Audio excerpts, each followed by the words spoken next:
think things like the Braum rise up as well, Yasuo, anything that can wind wall that bullet time or disrupt that bullet time can be very effective. And you know what disrupts things very well? An explosive cask to the face. So Razork will get his Gragas. There's the Braum as well. I would give myself credit for the prediction, but it's a relatively easy one to make. Now, again, we'll see if Trick follows that up, if he himself grabs the Jarvan, if they decide that they want to take a different matchup into the Gragas in particular. You could also grab the Leona here, and then you get the MF, Leona, Jarvan. You just press R together and you watch someone hopefully explode. I'm sure Flowers would have a great name for it. We're actually hovering a Sett right now. The Cataclysm of Solar Fire time. We'll workshop that one. Yeah, we'll workshop that one. Ornn, of course, does a very similar thing, can actually set you up for the initial bullet time or for the Cataclysm, so that's going to be picked for Sacre, we expect, in the top lane. I believe he played 2 Ornn games last week as well. He has been on Ornn duty, poor Sacre. It's funny, because he kind of came into our league, and he was like the mage top laner guy. A bunch of Nico was all the big pick, his Vladimir, and now, like, 3 games back-to-back, you're playing Ornn, buddy, and you will like it. His team has a very specific role for him. He guards the edge of team fights.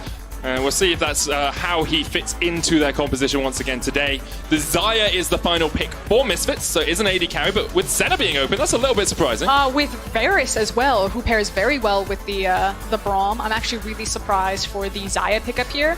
Tells me that they look at Jarvan, Misfortune, Ornn, and they're like, we need the extra security and safety with Xayah's ultimate because we don't have like a Tahm Kench, so maybe that's why they're dissuading against going something like a Varus, that you're too easy of a target in that backline.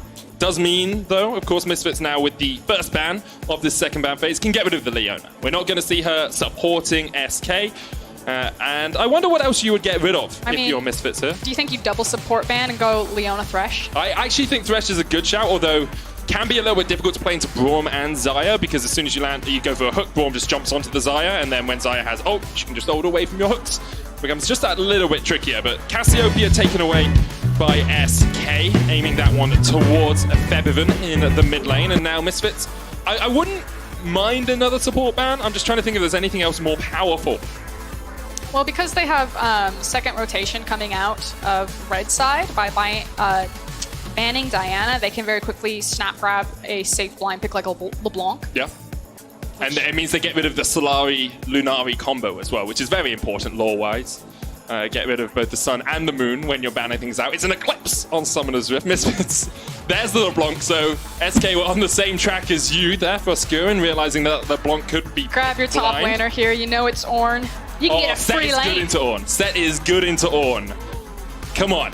Come on, do it for me. I didn't get enough cool wrestling phrases out last time. And it means you can counter-pick mid as well. Yeah, they're definitely going to grab their top laner here. Yeah, but is it going to be Sett? I hope so for you. Yeah! In before does nothing for the entire game. He's against an Ornn. It should be much easier this time around, yeah? It should be, but I have minimal faith after the Nocturne games of last week. SK here looking for a safe mid laner for Jenax. Zoe would be an interesting one. Of course, very easy to farm from range. It is going to be picked. Uh-oh. Oh, Ornn support? Ornn support. See, I don't think Ornn support's great because it takes way too long to get towards level 12 and level 13. Rakan can be really fun into Braum because it's hard to lock him down. It's true. But if you do lock him down in the middle of his dashes, you stun him in place, which means it doesn't get that extra little buffering time that some other champions do. And I think Ornn support perhaps was a pipe dream from me. Got a little overexcited when I saw top laners hovered. The Rakan will be locked, separated from Xayah for this game, and now Denyk will be looking for that mid lane pick for Febiven. If you had an option, where would you go first? Well, you do have an option. You can choose. For Febi? Yeah. Oh, he doesn't have Syndra, LeBlanc, Cassie. I mean, he could go for something like a Ryze. There's a lot of mid lane bans actually down on the table. Azir, if you wanted to. Qiyana. Snuck all the way through picks and bans. See, I was thinking like the range. You got to try to keep up with the range of the Zoe, and he's like, I'm not even going to play this lane. Just stealth it. Stealth it all over the place. Of course, Qiyana was nerfed for the jungle, but mostly has to be played as a mid laner now. Her attack speed per level was reduced, which means you just don't get enough levels in the jungle for it to be worth it. But when you hit around that level 16, level 17 mark is actually a slight buff. But it obviously takes a while to get towards that level. So, compositionally, Froskurinn, what are we looking at here? I think it's pretty clear that both these teams have great team fight execution. My eyes are going to be on this Sett versus Ornn matchup and how this one's going to play out, since the first time around with Aatrox versus Sett didn't feel great to watch. And I hope that for SK's sake, that they can get a similar outcome here, because I'd really like to see a Sett pop off. So would I. We'll see if that is the case this game as the coaches shake hands. And SK and Misfits. Oh, nailed it! Yeah, they got it this time. Hey, it's difficult to shake two hands at once. Okay. Very well executed coaching staff of SK and Misfits. I mean, the crowd has gone wild for it. They think that like doing a double handshake is almost impossible. It's like medically speaking, we don't suggest it. It's a good way to sprain a muscle. You Phil here. Thanks Froskurinn. I do see Trick on your screens. Came into Sacre at the end, in the middle of summer last year, or at the start of summer, and really actually changed their fortunes. Took them from about a 7th place team to a 4th place team. Wonder if he can do the same for SK. There's a lot of newer players there, of course. Limit, the only rookie on the team, but Sacre, Jenax, and Crownshot do not have a lot of stage experience. I think Trick got a bad rap in week number 1. I know Inder in particular went in on Trick. Everyone will remember him doing like less than 300 damage on his Rek'Sai in 20 minutes. Be like, oh, what is he doing? What a terrible player. That may have been me. Yeah, you're the problem. Yeah, it wasn't Ender.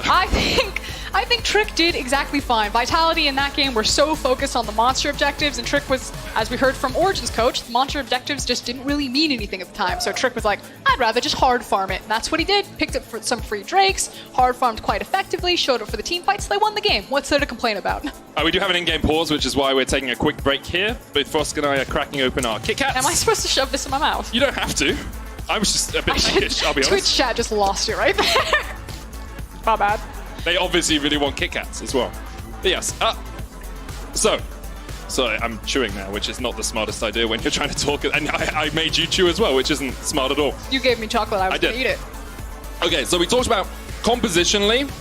SK had this like big wombo combo. You've got the Rakan jumping onto the back line, you've got the Jarvan, you've got the Ornn. Everything sets up incredibly well. We didn't talk too much about how Misfits composition is going to work together. You said we expect to see Febi roaming early on. DanDan should have a winning matchup in the top lane, but if we do get towards those later portions of the game, which we have tended to do, how are they going to go around team fighting? I think it's always going to be about a Qiyana. I have this feeling about Qiyana that when certain teams are obsessed with Barons and Dragons and you have to fight against them, Qiyana's value just exponentially rises because eventually you will have to go towards that pit. And if your Qiyana hits you with an ultimate, it's game over. Oh, Sett. Speaking of game over. Is it going to be game, set, and match early on? It's not. That's the classic walk in a straight line, get out of danger, scot-free. Sett really can't do too much more. Like, he doesn't have a dash. He has no way of getting away from a fight. This ward will spot SK as they go for the invade. We have tended to see either junglers or supports go for an early oracles to clear out some of this vision, making it a little bit trickier for Misfits to know if SK have stayed around. The classic ward over the back of the dragon pit. See if junglers who can very easily flag and drag over walls can try to split map on you, which is what that ward is. That's the check for Jarvan flag and drag ward. It's also the level 2 Jarvan gank ward. You know, if Trick goes across there, we'll see Bvoy and Denyk getting caught out pretty easily, and Bvoy doesn't have a huge amount of mobility early on, really level 6 before you get that Feather Storm and the escape. But they know Razork started on the top side with DanDan. And Limit will know now that there's a ward there. However, Trick has started top side of the map. Maybe looking to put that Sett behind, or maybe just saying he's pathing down towards bot, so he's not looking to put Sett behind. And I'm going to make the assumption that both teams know, obviously with the ward from SK on Razork's red buff, and then the vision from Crownshot and Limit walking into lane, that both SK and Misfits recognize that the junglers are starting on the top side of the map, so they need to be extra careful about how they're setting up waves in the mid and bot side of the map, because those two lanes are exposed to potential ganks this side. And as I say that, Trick is not going over the dragon, he is just sprinting towards this blue buff. Misfits haven't had any vision on this. Trick's going to flag and drag across, but Razork tanking up the blue. It's going to be a smite fight. Who's going to win it? No one wants to order that. Here we go. Trick gets it. Razork. Like I'm saying, 3 buffs. Trick got a lot of flack. Trick plays a very efficient punish in the jungle game. But he's still done no damage to champions, Frosk, and that's all I care about. Manages to steal the buff away. He's now going to 3 buff. We've seen how quickly things can get out of hand if you get an experienced lead in the jungle. This is obviously not going to help, and it was set up by the fact that Jenax, Crownshot, and Limit got pushed forward in the lane, giving them priority and first rotation to allow Trick to rock up into that blue buff and just start punching Gragas in the face. For the moment, no real jungle ganks likely to come out. We'll see if either of them decide to get a gank off before their first back. I like this from DanDan. Pushed up the wave. We said it would be a lot easier for the Sett into the Ornn, basically because the Ornn isn't ranged. And Aatrox is pseudo-ranged with his Dark in Blade, so it becomes a lot harder for Sacre to get that harass off without feeling the fists of DanDan. And also with the vision that DanDan has placed here, it could give his poor little Gragas some more opportunity to farm, because Trick actually hasn't reset yet. He has cleared all 3 buffs, then took Crud Camp. I believe now he's taking Scuttle. Limit's coming up here as well. Wave pushing in towards Bvoy and Denyk. Limit could look for an early gank on Febi. Now the wave will slowly push towards Jenax. Because there's the 3 caster creeps alive. That should be okay. Oh, now it will push. Yeah. That was actually a smart timing from Limit there. So what happened is that Crownshot and Limit both disappeared in the Fog of War. Crownshot, of course, took his back. He's then using the movement speed from Misfortune that he could very quickly get back into the lane. So Limit was just testing to see if Febi would step forward, because the assumption could have been that both Limit and Crownshot were back at base, and Limit didn't take a walkabout towards that mid lane.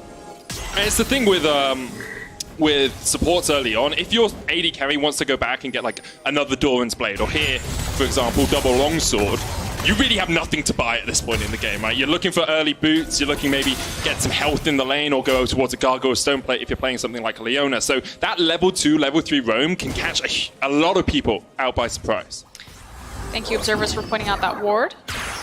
Really important because Gragas walked over it. It's a useful ward for all of your solo queue games that you can check when the enemy jungler is making a run towards your camps. Aw, poor Razork. Poor Razork, but there's a big wave here. Trick's been sitting in this bush for a long time. Here comes the Predator. And there he goes. No food on the menu for Razork. It's Gragas, he prefers wine anyway. Trick, really good read on the enemy jungle. I think it was also because there was a ward up into the top side, so had to take the assumption that Trick could be waiting in that brush. Didn't go for it. Febi also doesn't have a lot of mana. Febi is going to get that back off. You are looking, if you're Misfits, towards that level 6. That's when your combo... Oh, yeah, that's sad. Anyway, you are looking for those level 6s. You want Qiyana level 6, Gragas level 6, Sett. DanDan has just hit level 6. You can see him harassing Sacre out of lane. Of course, the Ornn with the Bellows Breath is unstoppable, which means you can't then pull him back with the Face Breaker. And you, like, if you're Ornn there, you can predict that's going to happen. So it's pretty easy for you to save your W for when you want. DanDan is going to get a TP advantage here, or, I mean, theoretically, he could try to teleport back into the lane and take a really big trade. I'll hold it, though, because Denyk. A little bit of damage coming down. Denyk is building a wall, but he's building it in the wrong direction. Cool. Thank you, observer. So, with the crash that DanDan just created, forcing Sacre to TP back, it does mean that he gets the cheater recall, if you will, and walk his way back up into the lane, not really missing anything. Now has a Phage in his back pocket. Phage early on, going towards that black cleaver you would expect will help him out, trying to shred through this Ornn, who will become obviously more and more tanky as the game goes on. Sacre has gone for the Catalyst of Aeons early. And the caster creeps are... Oh, they were all targeting the same minion, so the wave is slowly going to push back towards DanDan. That is a very feels bad moment for poor little Ornn. Really good feels good moment for the Sett though, and with a possibility of Febiven roaming up as well, it makes it even harder for Sacre to play that lane. It does have exhaust, has the flash, running that unsealed spellbook, but now what DanDan can do is try and, pull these minions, funnel them down towards one of his, and keep that lane in an ideal position. It means that over the next few minutes, if Sacre doesn't get some assistance, he can get zoned off this wave, and you're going to start seeing a big opening between Sett and Ornn. It's also why Gragas is starting to spend some time up here, because he knows Ornn is going to have to start overextending for these creeps. I expect that we'll see Trick on his way towards top. Now, Razork knows when his blue went down. He's trying to get in here and see if he can steal away the second blue from Trick, but DanDan fighting up against Sacre in the top lane. There's the face breaker. Bellows Breath wasn't safe for it. The Conqueror has proc, but DanDan is healing up. He still has that ult, still has the flash, can isolate a target pretty rapidly. Jenax has the flash. Let's wait. Razork, he's gone to sleep. Here comes Trick, flashing forward, EQ flash away though, and Febiven knocks him back into the wall! Trick was tricked by Misfits! Jenax looking to flash forward here, we'll get one in return. That was a limby snicket of events, very unfortunate, very strange. Want to see the replay? Featherstorm, not going to be able to get any of those concussive blows, was looking for the root, of course. I think I got psyched out with that mid lane play. I was like, is he gonna check the bush? Is he not gonna walk into him? Okay, let's see what happens. Jenax seems to smell this one. Yeah. And Razork doesn't immediately just try to bounce on him. I don't think he can see him around the corner. He's just waiting for him to walk by. And then Trick's like, I'm coming, I'm coming! Okay, so yeah, I'm gonna say... It doesn't land EQ. I'm gonna say outplay initially by Jenax to suspect. I wish we could see it from the vision. I'm sure that being around the corner, he was actually just hiding. And then Febiven with the Qiyana burst damages manages to make it a 1-for-1. Interestingly though, Febiven still has his flash. Jenax has barrier but burnt his flash. So maybe there's an opportunity to punish there in the mid lane. You can see the effect of that freeze paying off just a tad in the top lane. DanDan has about a 5 CS lead. Yeah, I'm really curious what happened to the wave because DanDan had the ability that he could have pulled the wave to his side, but maybe he took some really aggressive trades, hit some minions in between it, and then it managed to push back towards Sacre. So, Sacre not really falling behind in a matchup that we thought he could get punished in. Yeah, it's okay, but I think it depends on your perspective of it all, Frosk, doesn't it? Because you could say, Sacre's not falling behind, but DanDan is also being allowed to scale. He's not being put so far behind as we saw in the last game. So maybe that's all DanDan's playing for. Maybe all he wants is, 2-3 items before he can really pop off on this set. He's gone Tiamat second. You usually see Titanic Hydra as part of the set build, just for that extra wave clear. It actually looks like both these teams foregoing Cloud Drake, instead bringing their supports and their AD carries up towards the top side to play around the Rift Herald. Yeah, it seems like both these teams, if they can't get access to the Rift Herald, are caring more about the farm and the potential plates. I do like that you bring up the itemization from Sett. I believe it was Black Cleaver and Gargoyle Stone Plate from the last game, set. So obviously DanDan already out the gate, really itemizing towards a 1v1 or a side lane versus a team fight. There's some really cool builds with Sett as well. I've seen on Korean solo queue ladder getting a Phantom Dancer for the pure 1v1 power and the team fight shield you get out of it as well. So I am very interested to see how DanDan builds. I've even seen support Sett, which of course I'm not seeing in this game, but I will be trying out when I get home. And kind of back to your question, I think they're going to be okay. Yeah, they'll be fine. Oh, maybe not. Light your fish coming down. Crownshot's going to be stunned underneath the tower. Limit going in. Quickness won't connect, but Crownshot's still alive. Oh, no, he's not. Razork brings down the pain as the cast connects. Denyk's going to land one more Winter's Bite, but no further chase for Misfits. Yeah, the reach around there from Gragas, just the from the 3. From the 3-point line. Just dunks him. I was like, oh, I think he's going to be. Narrator, he was not okay.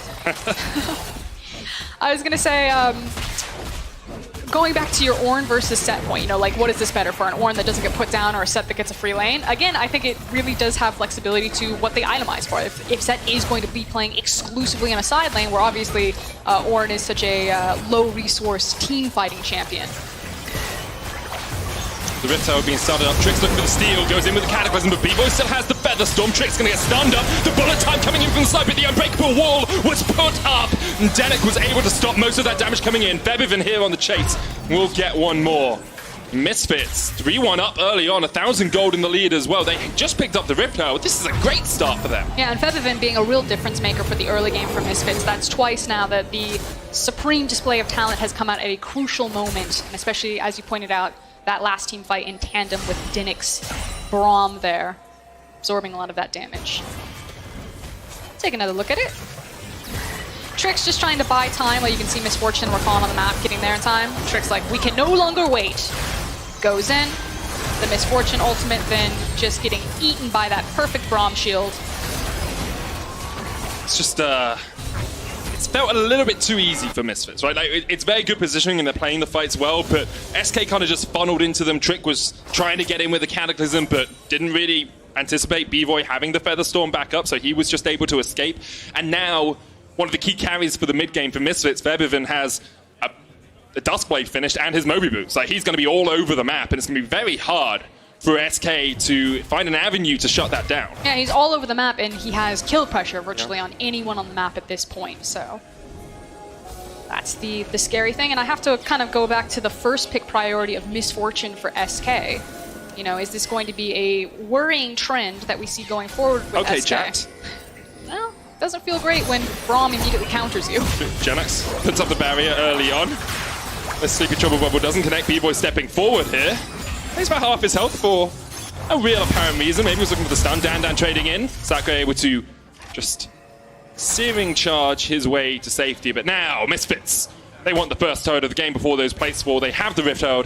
They have 5 players all on the top side of the map. They're giving up Cloud Drake for this, but that turret is donezo. Across map, however, it is being traded for both the Cloud and a lot of plate and gold going into Crownshot's back pocket. I mean, it's good for Crownshot, but I do worry a little bit about a misfortune being the person that's ahead, right? Because you look at the enemy team, and I see Razork, Febi, Denyk to a degree, and DanDan, who can all kind of say, well, I'm just going to jump on you now in this fight, and you're not really going to be able to do too much. I mean, it's entirely a fair point, but who else would you really put it in the pocket of? You have I put it on limit. A good Rakan player wins any game. Jenax trying to get away here, but he's rooted in place, knocked back into the turret. So well played. And Febi is on a killing spree. 3-0 on Qiyana. Yeah, just making it look way too easy here. Febiven decided to really flex. He had a pretty poor week 1 showing, but has popping off on this Qiyana, now 3-0. And as you just perfectly pointed out, yeah, if your misfortune gets a lot of your team's gold, but you have a Qiyana that exists. Yeah. It's not going to feel fun. Not at all. 2,000 gold lead now for Misfits as we approach the 15-minute mark. They haven't prioritized early objectives. Instead, they've looked for kills. They've looked for turret plates. Only 1 plate advantage for them. Obviously, they've taken a plate and missed the gold for it somewhere. That's why they want 600 instead of 720. Which would be the total amount for 6 plates. Are you sure you're a doctor, not a mathematician? A mathematician? Mathematician. Are you sure you're a caster, not a lexicographer? That word's too big for me. So I couldn't get the words out quickly enough. And okay, we approach what I will define as mid-game, although it tends to last until around, 30 minutes in most of these games. Define mid-game is kind of when the map begins to open up, or in the last tower before the map opens up. So usually when the initial grouping starts happening. So you'd say two towers down, that's when we really get into mid-game usually? That's usually when kind of like the first item is completed, you're starting to group up, get more heavy skirmishes. That for me is mid-game. Yeah, well, speaking of first items, S10 LEC on both the AD carries. That Black Cleaver is finished by DanDan, electing to finish that before he got the Titanic Hydra, which is where we expect him to go. Sacre playing a little bit for the solo lane with the Iceborne Gauntlet, not knowing he has to at least be able to put up with DanDan, if not beat him. It also means that if you put multiple resources from SK into a side lane to try to chase DanDan down, that they do have the potential on a long lane to try to punish him. Still a little bit dangerous though, because it's a Zoe mid lane versus something that might run another teleport. So we'll see where it goes, because it feels like both the teams have kind of said, okay, we need to play around mid right now. We need to try and get this mid lane turret down. But with the threat of Febi in a side lane, you can see Crownshot has to react to that. I think it's Misfits actually playing more so for the bottom lane. If they can get priority in mid lane and then get an early rotation down bottom, they're actually just going to force Sacre to back off the tower because of the threat of the dive. Interesting. Yeah, you can see it happening right here. Like, all that Misfits did was push out mid and then, oh, I need to make sure I'm drawing properly, push out mid and then bring everyone down towards the bottom lane like this to make sure that they were able to give DanDan some safety. And that's always going to help because of the speed and mobility that Febiven's going to have on the Qiyana, that she can very easily play both top and mid lane, and because she has so much kill pressure right now, or assassination potential, if she catches anyone, she'll pop them. Or if she gets caught, maybe here, Febi knows. I mean, it's smart. You know there's no vision, you know they're pushing towards your turret, and you know Trick is there. Here comes Limit with the charm, the quickness coming out, and there's the Ignite as well. Febi gets the double stun, he's trying to trade into it, but he just can't do it. Shut down. Trick will get the kill. And Febiven knew, we saw it in how he was positioning. He's like, they're probably in that bush, but didn't manage to check the other bush, so out-thought by SK Gaming there, and it's going to feel very nice into Trick's back pocket, who can now afford more tank itemization to feel very confident diving on that back line. And you can see it's Misfits who had the lion's share of the gold. Trick sitting very much in the middle of the pack, but DanDan, Febi, and Bvoy all over that 6,500 mark, where no one from SK has hit that yet. We'll be there very soon. And with another Rift Herald, well, with their first of the game, but with a Rift Herald, SK will be looking to try and probably crack mid lane if they can, maybe top. You would imagine, just because cracking mid lane is of course going to give you more access to the jungle, and because you have a Zoe or a Jenax on the Zoe, as soon as you get access to play around in that jungle and start using Zoe's like long-range catch potential, I think that's when the composition can get stronger for SK Gaming. SK have looked to Jenax in the past to be their savior, be their salvation here on the Zoe's. Finished that Luden's Echo building, perhaps up towards a stop Zhonya's Hourglass with the Seeker's Arm Guard. Could just be using it for the flat armor that it provides. We'll see how he decides to transition the rest of his build, but DanDan, a level up over Sacre, has been pretty threatening in the side lane. Misfits kind of playing a 1-3-1 right now, with DanDan up top, Febiven down bot, and Sacre maybe going to call it as Trick and Limit are on their way. There's a tower there for DanDan to get to, and the showstopper will pull Trick back. Not really much you can do about that. Very nicely done to interrupt the flag and drag, and then just kind of cruise through the animation, walk to safety underneath your own tower, which means across map, Misfits are going to win out here. They're getting good chip damage on the mid lane tower, and then also picking up the dragon. Now, Crowny will get that top structure with Trick shadowing underneath him. Sleep just landed there on Bvoy! Oh, that's not fair. Jenax just did a lot of damage right there. Bvoy able to get away, did have to burn the heal. Look at Gragas. Febiven's also here. This is a potential flank from Misfits. But with the Rift Herald coming down, it's a little bit more tricky to do because you're not going to have a tower to protect you for too long, and Jenax can still just put the damage down from the side. Rift Herald's going to charge in, and that will be the turret falling, and Rift Herald gets his charge, her charge off. So that big chunk out on Bvoy, I agree with you. I think the positioning was also kind of the other half of it. But Bvoy losing all of his health, I think means that Misfits had the potential to try to counter that play that SK Gaming were putting up in the mid lane by looking for a flank, by trying to start a team fight. But with their AD carry so low, they just had to disengage from it. And over the last probably 3-minute exchange, where it felt like Misfits had gotten the dragon, they'd gotten the tower that they were winning, SK now swung it back in their favor. Yeah, it's only 1,000 gold between the two teams now. SK being able to close that gap. You have Shirelia's Reverie finished on limit, so he's got even more engaged potential. And I believe, yes, Gargoyles is there for Trick. So if he jumps into a fight, he's not just going to be burst down as he previously would have. It's very hard as well for Bvoy to actually pressure this tower solo. Misfits need to get a few more people around here, set up good vision, because otherwise Jenax can just clear the wave with a paddle star. Let's see if I can do this. So usually when you want to get this tower, push here, you push here, and then you cut in, and you try to zone them off the structure, and then that's how you slowly get chip damage over mid tower and slowly take it away. But because SK are doing such a good job contesting for vision in that top side river, it means that Febiven can never get that safe flank that he needs to dissuade SK from stepping on that structure, and then combined with the wave clear, I think Misfits are actually just stalling out here. They're just giving free gold into SK's waiting hands while they're trying to figure out how to crack this map or solve the Rubik's Cube. Yeah, and I think that's one of the things we talk about with, you know, good and great teams, is that distinction between knowing how to play your composition and then working out how to solve issues with your composition in-game, right? Like, the ability to work out, well, exactly how do we break the enemy team's defenses? How do we break their defensive line?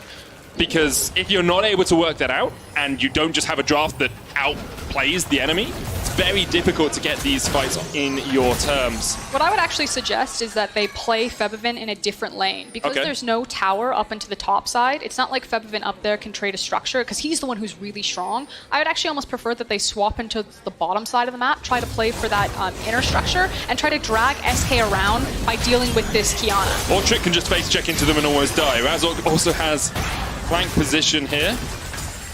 I won't be able to find too much more out of it. You can see Febiven is on his way across, but there's some good wards here from SK just to spot anything going on. They don't have as much vision as I thought they had a moment ago, but they know Febi isn't in the top lane, so he They're going to try to use around. the cask. Because the thing is teams with Gragas should be able to siege decently well, because you just need a nice cask on a numbers disadvantage to sweep them off the structure. Sacre chucking down the Ignite so he can get the teleport back. There's the cast. Tricks the one knocked forward, but DanDan has the flank. Oh, I was so excited for a showstopper there, but he decides against it. Chickens out at the final hurdle. Yeah, I think Misfits unfortunately are just kind of continuously funneling gold because Febiven's walking up into the top lane, he's pushing it forward, someone from SK is just grabbing it, and SK are actually doing a really good job staggering their backs and kind of staggering who goes out to pick up what wave, not being caught out. Again, they've stalled Misfits as Misfits are trying to break this mid tower, and if they just swapped Febi, who has kill pressure, onto the bottom side and tried to play for mid tower and bottom inner tower, they'd probably find more success in either making a pit or at least getting a structure that they can contest. And we are starting to see that gold pay off and that experience pay off as Sacre is now level 30 and is starting to upgrade those Ornn items. The Iceborne Gauntlet becomes... What's better than Iceborne Gauntlet? Are you asking me what the item's called? What's better than Ice Cold? Wait, well, I can't remember the lyrics now. Yeah, what's the item? I don't know the name of the Iceborne Gauntlet upgrade. I'm not the play-by-play caster. It's not my job to know what the item names are. Okay, just throw me under the bus. Why don't you, Froskurinn? I can pull up Google. The Iceborne Gauntlet. No, okay. The very cold Gauntlet of Death, and then of course the Infinity Edge upgrade, which is called the very important Infinity Edge of Death. The Molten Edge. Okay. See, that one I do know.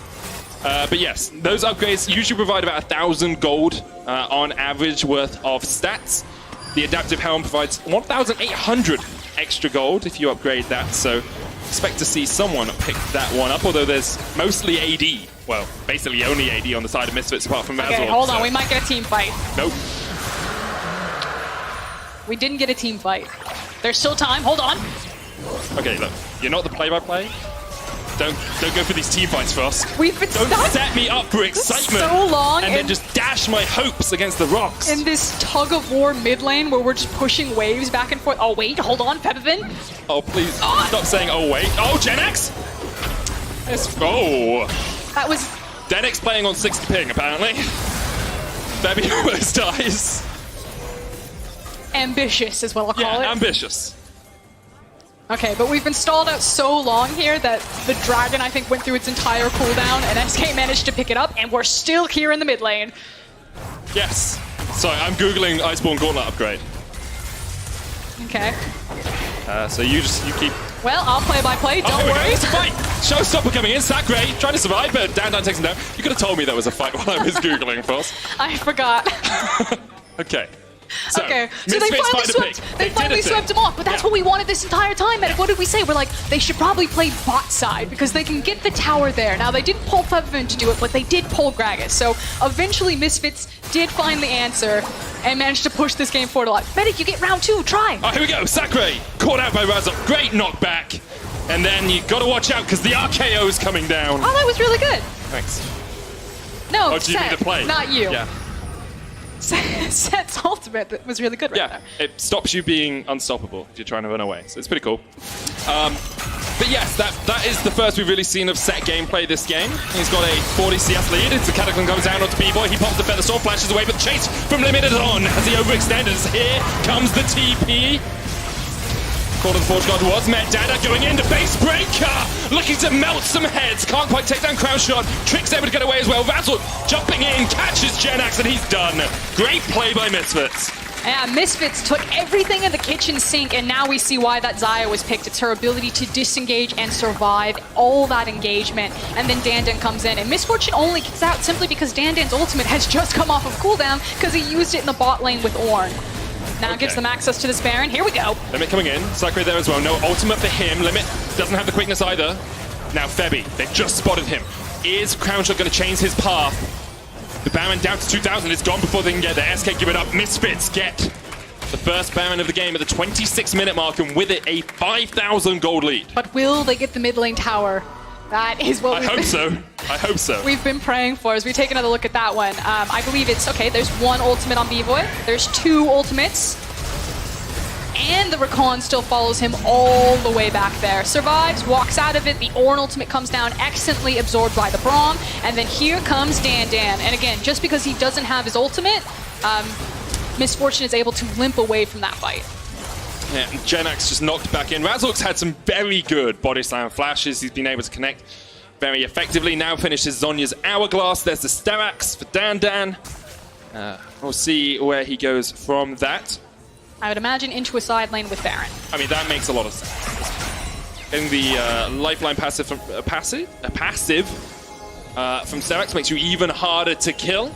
And of course, you are very, very tanky when you get that shield up from the Haymaker. Razork's going to clean out some vision. Mid lane tower, the target.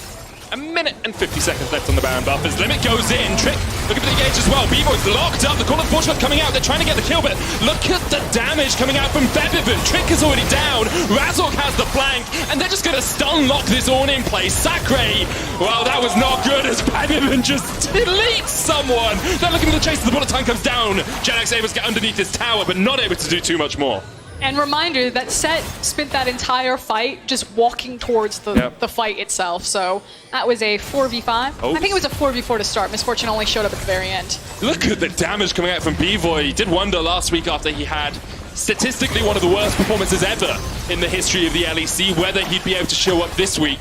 Well, 5,500 damage on this Xayah, dodging all the skill shots, dodging all the ults with that Featherstorm. Of course, have to remember he did play in the LPL for LGD. JDG. That's the one. I have it in my notes, but it's just lots of letters. He played for Jingdong. As we take another look at this team fight, Limit was trying to pull the Hilly. He was looking for a very deep flank. He was caught, however, a good disengage and good absorption of falling back to the backline with Bvoy and then fighting front to back. And reminder again that Misfortune and Sett weren't in the fight. Yeah, Misfortune was nowhere near it. Crownshot used the bullet time right at the end, but Febby still finding his mark. Edge of Night now finished on him alongside the Yumus and the Duskblade. Trick really unable to get anywhere near his jungle, has a 2-level disadvantage. 2 levels in the top lane. Razork starting up the Infernal Dragon. More important to clear the ward first, but I wonder if we'll see a soul this game, because we're still 10 minutes away from one if we do. And Misfits seem to be finding fights without actually having to play around objectives too much. I mean, on an open map, Misfits' composition can be really scary, and their ability to engage, because again, Febiven is on the hunt, and then you have the long-range reach of Gragas. They can play both side lanes, because it's an Ornn Zoe versus a Qiyana Sett. And I kind of have to go back to the head-scratcher of SK's drafting, the fact that it was the priority of the Misfortune. They got denied into the Braum. They blind-picked the Ornn itself, giving virtually a free matchup for Sett. He was just able to scale up, do whatever he wanted. Febby's just trying to get down towards this bottom side. Trick will use the flag. Now they know he's there. You're going to take this fight. Looks like they are. Sacre going forward, looking for the knockup. The charm comes out. Lots of damage already onto Febiven. Pops the supreme display of talent. They're still in the chase. He's got stealth. Can you get away from the Forge God, Febby? Not today. Shut down for Limit as SK find a man in the side lane. Yeah, and the fortunate thing is that Misfits didn't have waves prepared and ready for Febiven to be that far forward. So it's not like they can trade Febiven's death for trying to take down a structure. They do get a lot of damage on that inhibitor turret, of course. The quick auto-attacking using Sett's passive and the knuckle down means you can get about 4 autos in quickly. Use the reset from the Titanic Hydra as well to get a 5th. And do a lot of damage. Limit here is walking across a lot of wards, so I don't really think that DanDan should be too nervous. Oracle's automation will time out before he can even clear that one away, but for the moment, DanDan backs away. He respects the fact that SK could be grouped up. It feels like we might just be waiting for the next Baron to come up here, Frosk. Waiting for the next Baron, or at least waiting for everyone to be back alive and ready on the map so teams can start setting up their waves and trying another siege potential. But yeah, I agree with you. It's probably a monster objective game to game. So because we have a little bit of time, I say, as Razork predators in, and he sliced it away. Oh, poor Jenax. I saw that. I think it went to single-digit HP. It was at least double digits. That's a shame for him. But yeah, as we have a little time, let's talk a little bit about how these teams look compared to their Week 1 performances, because both of them in Week 1, I think, were relatively weak. Like, SK had one game against Vitality that they won, but perhaps shouldn't have. Misfits went 0-2 with a Nocturne top in one of their games, so how do you feel that they've developed or evolved in the last week? I mean, I'm liking to see the fact that DanDan is still looking for carry-oriented champions up into the top lane. I like to see him on something like the Sett. His big pick for me last split was something like his Jenax. So I like that there's still that identity. And I think it's just kind of for Misfits figuring out what they are without a leader in that mid lane and kind of where Febiven fits into that. Febiven's looked much better in this game than he did last week. I think that there was a kind of an outcry when leader was removed from the squad or left the team that, oh, you know, Febiven's not performing for us. We lost our assassin player. Where do we go from here? And everything seems to be shoring up and filling up the holes. And then it's just how much experience do you need on these new players like new jungler, new support before they start competing with the middle of the pack of the LEC. Yeah, I think like the expectation is they will be bottom 4, maybe competing for a playoff spot, maybe around that 6 mark if they can continue their improvement. Sorry, that back was very, very close. He looked death in the eyes and he said goodbye. Got away, it's fine. Misfits, though, are setting up towards this top side. Baron is live. I have a moderately quick Baron taking team, although not the fastest in the world.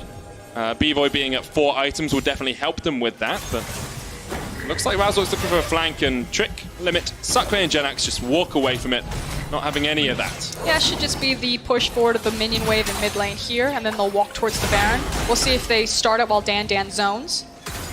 DanDan, highest level in the game at 18. We'll be able to do a lot of work, and the thing is, you can't really let him get behind you because all he's going to do is take one of your big carries and ult him into the enemy team. Now, the Baron down to 6,000. Trick is up towards the top side of this. Febby has a good flank position as well. DanDan behind Jenax, behind Limit.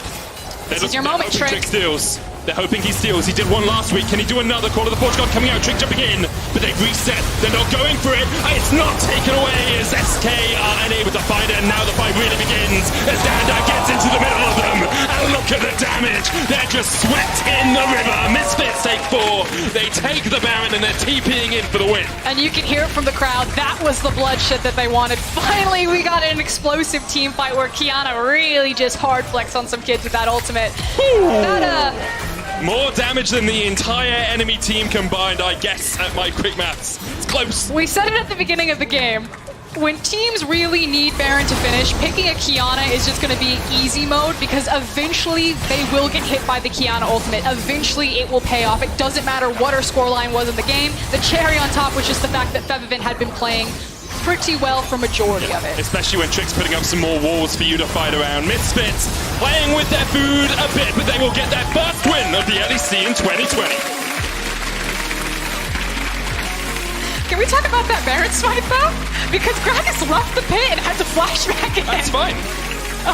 Mind games, folks. I was hoping that the game wouldn't end off of that so we could get the replay, because that was like musical chairs.